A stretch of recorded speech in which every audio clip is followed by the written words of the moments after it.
এবার বাঁকুড়ার খাতড়ায় হানা দিল এনআইএ। গত মার্চ মাসে গ্রেপ্তার হওয়া এক যুবকের বাড়িতে হানা দিয়ে পরিবারের সদস্যদের জিজ্ঞাসাবাদ করে এনআইএ তদন্তকারীরা।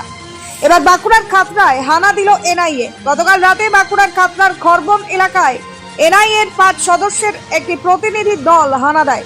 সেখানে মীর আসিফ আলীর বাড়িতে গিয়ে পরিবারের লোকজনকে বেশ কিছুক্ষণ জিজ্ঞাসাবাদ করেন তদন্তকারীরা। গত 25শে মার্চ তেলেঙ্গানা পুলিশের এসটিএফ গ্রেপ্তার করে এই মীর আসিফ আলীকে। অভিযোগ ছিল দেশবিরোধী বিভিন্ন জঙ্গি সংগঠনের সঙ্গে যোগাযোগ রয়েছে এই মীর আসিফ আলীর। স্থানীয় সূত্রে জানা গিয়েছে বাঁকুড়ার খাতড়া থানার খরবন গ্রামের বাসিন্দা আসিফ উচ্চ মাধ্যমিক পাশ করার পর বিভিন্ন ব্যবসার চেষ্টা করেও সফল হয়নি।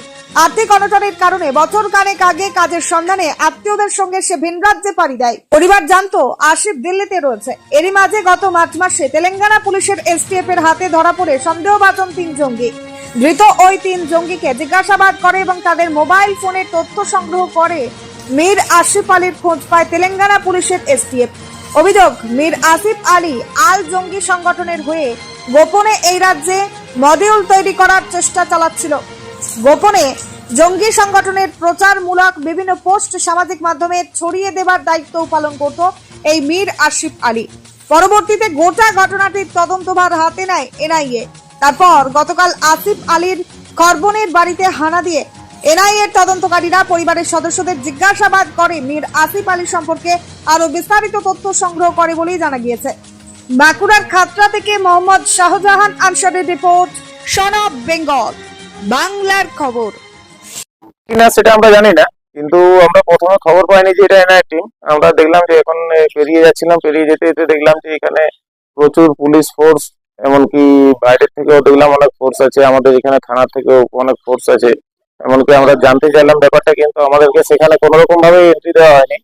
পরে আমরা এখানে লোকের মুখে শুনলাম বা এদিকে চারিদিকে খবর হচ্ছে যে নাকি এনআইএ টিম এসেছিল। না, কারণ কিছু আমরা জানি না, তবে শুনেছিলাম ওই আগের বছর একটা ঘটনা ঘটেছিল। সে একটি ছেলে নাকি বাইরে অন্ধ করেছে কাজ করতো, সেই ছেলেটির কিছু ঘটনার জন্য সে ধরা পড়ে এবং সেই তদন্তের জন্য নাকি তারা এসেছিল।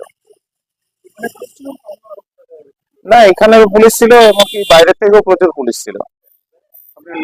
আমার নাম রানা মুখার্জি। নমস্কার, আপনারা দেখছেন সন অফ বেঙ্গল বাংলার খবর। সন অফ বেঙ্গলের মাধ্যমে প্রত্যেকটা খবর সবার আগে আপনাদের কাছে পৌঁছে দিই আমরা। সন অফ বেঙ্গলের প্রত্যেকটা খবর ফেসবুক, ইনস্টাগ্রাম এবং ইউটিউবের মাধ্যমে শেয়ার করা হয়। আমাদের ফেসবুক পেজ, ইউটিউব এবং ইনস্টাগ্রাম আপনারা দেখুন, ফলো করুন এবং শেয়ার করে দিন প্রত্যেক সংবাদ প্রেমীদের কাছে। আমাদের ফেসবুক পেজে যান, সেখানে গেলে দেখতে পাবেন রাজনীতি, খেলার খবর এবং বিনোদন জগতের সমস্ত আপডেট সহ লোকাল খবরের খুঁটিনাটি উপলব্ধ। তাই সঙ্গে থাকুন, দেখতে থাকুন সন অফ বেঙ্গল বাংলার খবর।